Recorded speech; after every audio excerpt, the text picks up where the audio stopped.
And so indeed it is. Yes. Yes, we must remember to always send Spirit's energy when we think of any troubled situation or any person who's in trouble. You don't have to do anything. Accept that. Make yourself a wonderful channel of healing, peace, and life and love. That's all we have to do. We don't have to figure it out how it's going to happen. It's not a think thing. It's a feeling thing. It's a feeling thing. I have to feel the presence first and foremostly within myself, and then let it flow uninterrupted to all the hot spots or whatever it is I'm desiring to bless. Does that make sense? Let's do that a bit more. It's lovely because you don't have to think. You don't have to figure it out. You just have to go, and be the open channel. Whether it's for your own intention for you or any person, place, or thing. That's all you have to do is relax, release, let go of the tension and resistance. You've no idea how resistant we are. No idea. You may have some little idea, no real idea. We are so resistant, number one, to ourselves and our ability to make a difference.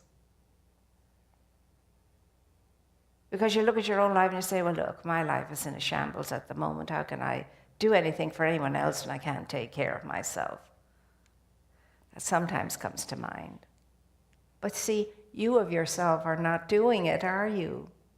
You're just opening up the channel, the portal, and allowing Spirit to flow through you. It's amazing when you get that. I'm not saying you'll get it and keep it.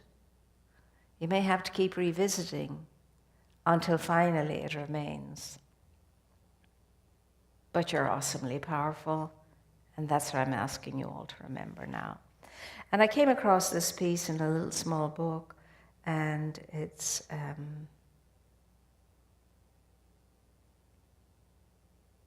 could be Emmett Fox, I'll find out later. If it's not Emmett Fox, it's Raymond Barker, but I think it's Emmett Fox. And it's a small little pamphlet that's no longer in print. I love those little things when I find them. They're like finding little jewels when you do an archaeological, spiritual dig.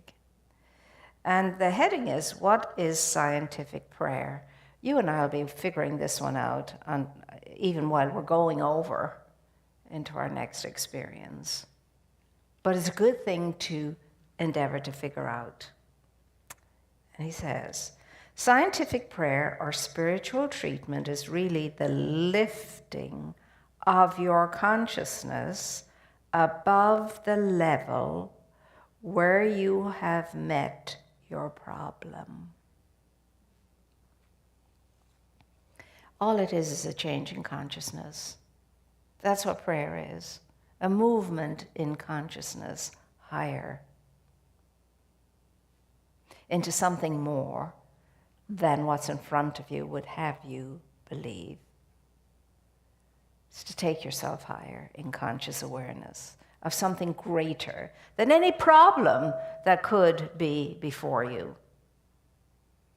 As Emmett Fox always has said, take your mind off the problem and put your mind on the amazing power available to you to mend, to fix, to heal anything that requires it. Do we get that? Because this is not the first time you've heard this.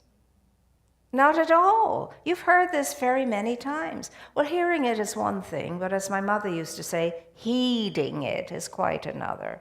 Do you hear me, child? Yes, ma'am. Well, heed me, child. Even when I didn't even know what she meant by heed when I was tiny. And it's very true. We can hear all of so much. But how much goes in one ear, out the other, and out the window is more than how much remains, sticks, roots itself, and grows to full fruition in your consciousness. Think of yourself. You're a very, very fruitful tree of life. But you have to ask yourself, how do I tend it? How do I take care of it? Do I follow its seasons? Spring and summer and autumn and winter. The seasons of my mind. Where are you right now in the seasons of your mind? It's a rhetorical question.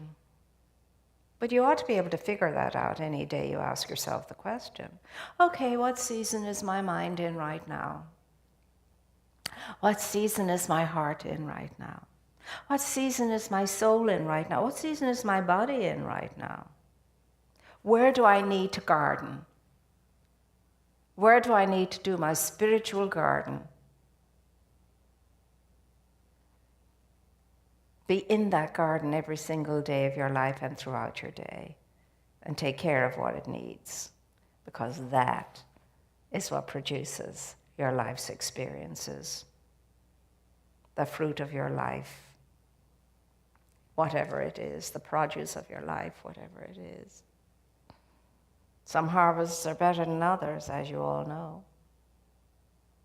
Tend the garden of your mind and the tree of your life, and I'm telling you, every day you'll be giddy to wake up and get into it. You will be giddy with delight when you open your eyes every day. What am I going to grow today? How does my garden look today? What am I going to find out there today? I know it's going to be wonderful, whatever it is. Take your little basket and your tools and go out there and know you're going to bring back in something wonderful at your own hand because of you tending it. Everything you tend to becomes more of itself. Everything you tend to becomes more of itself. Tend to yourself. Know yourself. Take care of yourself. Be delighted every morning when you wake up. You get to go play in the garden of your life again today. The game of life and how to play it. You could use that as a game. I get to wake up now, get up, get myself ready and go out into the garden and grow something wonderful. Collect something wonderful. Share something from it that's wonderful. Don't you think that's a neat image? Because I do. What other pearls of wisdom does this man have to share? If only you can rise high enough in thought, the problem will then solve itself. Oh, such a big problem, I don't know what to do with that. You don't have to do with it. You give it up, you hand it over, and you let that which is within you, which is greater than your problem, solve the problem. Oh, this all feels good when you're sitting there listening to this, and I'm standing here saying it all feels good. Yeah. That's because right here and right now, none of us are bothered by much of anything. We're just here in the moment and we're paying attention. Isn't it lovely the way that happens? When you're in the moment, pay attention, nothing else is going on. I tell you, it's all about the mind. But remember, the Celtic word for mind is classy. Unclassy, the trickster. And a trickster is only a trickster. And when you cotton onto it, it can't catch you out. I know your game. You're not going to trick me.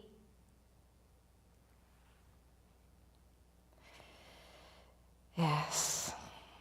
If only you could rise high enough in thought, the problem would solve itself. That is really the only problem you have. To rise in consciousness. Rise in consciousness. And to rise in consciousness is to have a great sense of expansion. The more difficult, which means the more deeply rooted in your thought is the problem concerned, the higher your will, the higher your desire, and the higher your mind must rise.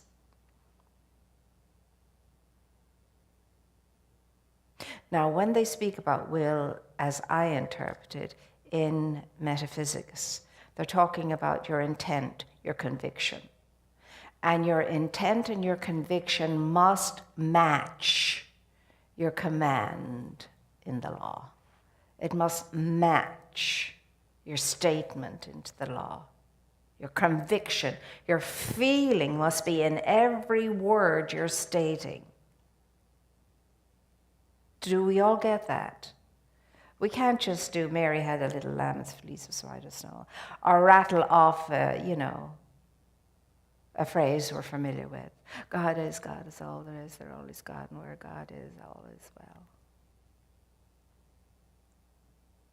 You must have the conviction of that in the word that you speak.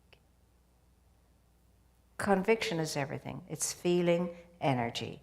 It's energy feeling convicted. Do we all understand that? Not really. Can you give us another example? Well, yes. I mean, very often people rattle off prayers. They're just rattling off their prayers like a formula. But they're not really vested in it. They're not really feeling it. All I'm saying is feel the words you're saying. They're potent. They're powerfully potent seeds that you're sowing into your subconscious mind so that you can erase and replace something good in there. You're letting go of the problem and you're agreeing with the true state of your being. Does that help? Thank you for asking the question. I love when somebody asks for clarification. And this is something you'll get as time goes on, and it does take time, because when we're all in the bad habit of just rattling off things, because we do, like a magic formula. It's like when I was a kid and you went to confession, you told all your dreadful sins, and then the priest said, now, make a good act of contrition, and for your penance say 3 Hail Marys and an Our Father. Like it was a magic formula. So the kids would run out and they'd kneel down and they'd say their 3 Hail Marys and the Our Father, and then they were good to go. See, it's not like that. And I'm not saying that some good didn't come out of that along the way. Of course, you get used to at least connecting with your source, with something greater than you are. But you don't have to rattle off any formula to have that connection with the power, because it's not a word that's going to do it. It's your feeling the power responding to you and you engaging in it. You know this yourself. You're in the company of some people and you really feel good. There's a connection there. You really feel really good. And it lifts you up. It energizes you, makes you lighter. Now you can be in the company of somebody else and really you feel every bit of oxygen being sucked out of you. And they take you down. So if you have a question on this, because everything depends on this, always feel free to ask. Because this is what we're talking about, scientific prayer. It's more than words, it's more than a formula. It's more the feeling that goes into whatever it is you're thinking. St. Joseph Cupertino wasn't the brightest bulb in the box. And he was a monk in a monastery. He was a kitchen monk. And he had a great love of God. Now, he wouldn't be able to master all of the tenets of theology, etc. But he knew his God. And St. Joseph Cupertino, the bishop, they were going to, before he was ordained, they were saying, oh my God, how will this guy ever get through this test? Because they could see he was a very holy man.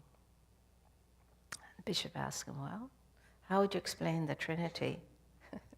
And he just picked up the little blanket that was beside him and he folded it in three. He said, there are 3 folds in this blanket, but it's still just the one blanket. And the bishop let him go with that. But when Joseph Cupertino was about to say Mass, at the beginning, in those days the Mass was in Latin, he'd only have to start with "In trobo et alter Dei." And as soon as he said Dei, the word for God, he'd start to rise up. He was elevated. The attendants would have to drag him down, pull on his robes and drag him down. That's how much he was in the company of the One. It was all God to him. It was all God to him. That's what I'm talking about. Put the feeling into your word. And then you'll find yourself saying fewer and fewer words. I can remember when I was in my first year of Science of Mind classes with Dr. Bitzer in Hollywood. We were, straight away taught how to do a prayer treatment. And one of the first things you learn is that there are so many different names for God. As many names as you want to call God, there are names for God. And so in the first step, when you're recognizing, the presence of God everywhere, you recognize the presence. The second is to identify with the presence of God that you've been recognizing everywhere. And in the beginning, it took a lot of people to get to the point where they'd first recognize the presence within themselves and then go out. In the beginning, in the classes, you could see everybody could recognize God in the flowers, the trees, the sun, the moon, the stars, and everything. But no one ever said, and in me, in the beginning. First step is unification. I love the steps in prayer because they are the training wheels for us when we come into this teaching. Recognition, God is all there is only God. And you think about that for a minute. What in God's name am I saying? God is in the floor, God is in the seat, God is in the ceiling, God is in the light bulb. Yeah, it's all God. Why? Because God is not a person, God is energy. And that beautiful energy is in everything. But we forget our first steps that we learned when we first took a class. Because if God is omniscient and God is in everything, God absolutely is in me. And there are days when you don't feel that at all. That's when you have to go into the steps to help you again. God is, I am. That's the truth. And that's that. And so it is. Now, what am I going to do with that information? What am I going to do with that knowledge? It's a conundrum, but it's a wonderful conundrum. This is the game of life we talk about, and you and I have to learn how to play it and play it very well. And remember, it's all in what you feel. You can have the most beautiful way of expressing this and that and the other about God and so on. It means nothing. You come back to Joseph Cupertino. He just has to think, God. And there he is. plunged into the great cosmic awareness of being. Well, you're capable of that, and so is everybody else. We just have to get there, don't we? We just have to get there. And we're getting there. That's why you're sitting in those seats and I'm standing here. Because we sense that. We sense the spark within us, and we want to have more than the spark. And remember, one little spark can ignite a forest. One little spark can get you really going. And then you could care less about anything. Oh, it's just life happening. It'll be okay. 'Cause every little thing is gonna be all right. Don't worry about a thing. 'Cause every little thing is gonna be all right. And I just got into 3 sentences, and they're waving at me. To be continued. Sit on your seats and allow yourself to feel good.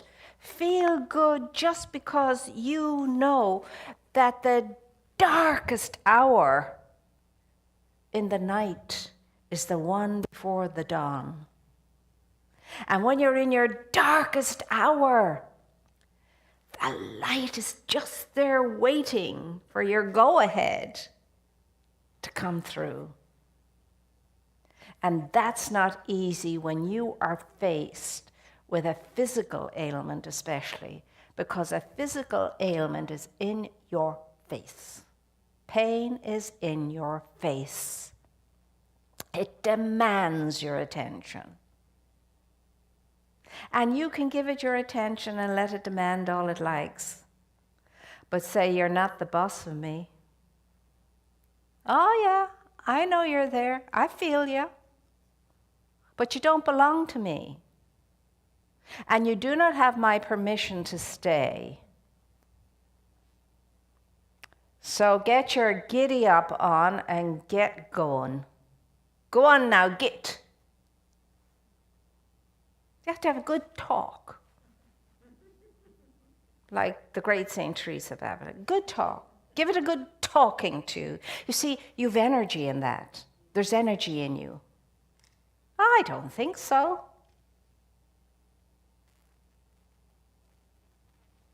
I don't think so. No, I'm not going to come into agreement with that. Yeah, I know. It's very visceral, and it's in my face, and it's in my feelings, and you're getting on my last nerve, actually. But you do not have power over me. And you'll not have power over me. And it doesn't matter whatever is going on physically. That's not your story. And that's not who and what you are. And if through all of that, you can hold that sense of yourself, you'll get to the point where it won't bother you. Oh, you'll be challenged. It'll seem tough, but it won't bother you. Because you know you're not your pain, you know you're not your ailment, you know you're not whatever. You're not your poverty, you're not your whatever it is. You're not that. Don't own it. Don't give it power. Because remember, feeling is everything, so if you feel this is hopeless, you're just inviting it to be hopeless. But if you feel, through the power, through the presence, through the ability and the grace of the willingness of the one within me, I can relax, release, and let this go and overcome. Now that's tough when you're in the middle of it. Really tough. That's when you get a practitioner to help you out. Because there's only one mind. Each one of us has access to the one mind, and somebody else can know your truth and support it in you. And all you have to do is to agree with them. But if you resist it, it won't work.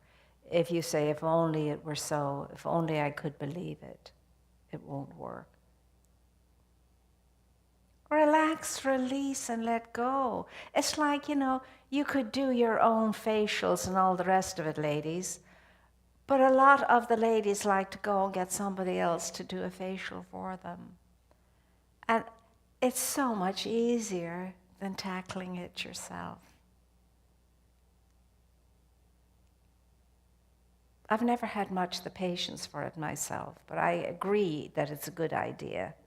My poor face is very happy if it gets a bit of cream on it when I remember. But I believe in massages, body massages, especially if you have something like deep rolfing and that kind of stuff. It releases all of the negative energy out of your cells. There are many things you and I can do to build up our bodies, our minds, our hearts, and our souls in the body of our affairs. Now, open to spirit to guide you and direct you. And even though it may seem very funny to you, follow through. Follow through. But above all else, trust in the presence within you. Let it lift your spirits. Above all things, do not give up your peace of mind or your happy heart in the front of a problem. It's the worst thing we could do. People, they first go, oh, God. You can even see it in their body. Not another thing. You'd be like the little young kid who was serving in, the store at Christmas, Michael's. And I walked up to her with 2 flowing over carts. She looked at me and she said, bring it on. She taught me a great lesson that day. She really did. You're incredible, you're amazing, and you have the power within you. You have the power within you. You're not looking to get the power within you. You're not looking to get the power within you. It's within you. All you're endeavoring to do is to wake up and remember it and draw from it and use it with confidence, with faith, with why not me? Why not me? I better stop because I'll get going again, but this is such an important topic, my dear ones, and we all deserve to know this and respond to this. But we leave it there for now, and if I remember where I put those pages, we'll take it up from there. But if not, Spirit will show up and it'll have its own agenda for us to consider something. So say with me right now and mean it. Mean it. Say it with feeling. I am the one. Where the divine chose to show up. I am the one capable of demonstrating all the power that is within me for good and only for good in mind, in body, in heart, in soul, and in the great body of my affairs. And so it is. And that's that. Clap your hands. That's that. Do that to yourself sometimes when you're finished your prayer. Clap your hands and say, and that's that. And you'll feel something in your body. And that's that. Yes, you'll feel it. And you'll get a hop, skip, and a jump, and you'll jig yourself out there, and you'll get on with your life and living, no matter how mundane it seems to be. How could it be mundane when God is in every little bit of it? And that's the miracle. That's the conundrum that you and I are always figuring out. How could God, I mean, because I just blew it, and get a grip on yourself, tell yourself. Get a grip. You didn't spend all those hours reading all those books, going to all those classes, attending all of those gatherings to end up with this rubbish coming out of your mouth. Tell yourself. Do you not ever give yourself a good talking to? Because you have to. You do realize you're the biggest handful in your own life. So you have to take yourself by the, and give yourself a good dressing down. And then end up with, my goodness, how wonderful you must be if God chose to show up by means of you, to express all of its beauty and grace. And God does. So every single person we meet is the tabernacle of the Most High, contains the essence and the presence. It doesn't matter how they're behaving themselves. Within them is the tabernacle of the Most High. It's like you can get a bent up, broken little box that you discover in an attic, and within it is great-grandma's pearl or diamond or whatever, in its pristine state in this bashed little box. Now, sometimes you and I will feel bashed. Get over it. It'll heal. You're fine. You can get a new box, put yourself in, but the next box you put yourself in, make sure it has no sides, no floor, and no ceiling. Okay? Have we got it? By Jove? All right. Well, as the children say, over and out. Over and out, God. And now we're going to have our little sharing ceremony. It's always good to know that we have enough from which we can share. And we always have enough from which we can give something. As I say, it could be a handful of crumbs, but a couple of the crumbs could be shared. It could be a whole whatever, and we can share more from that. And it's not about the amount you share.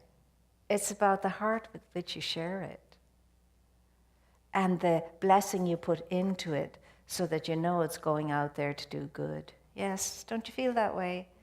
I bet every single one of you feel exactly like I do, that your deepest, greatest joy comes from making a difference in someone's life, even if it was only by smiling at someone.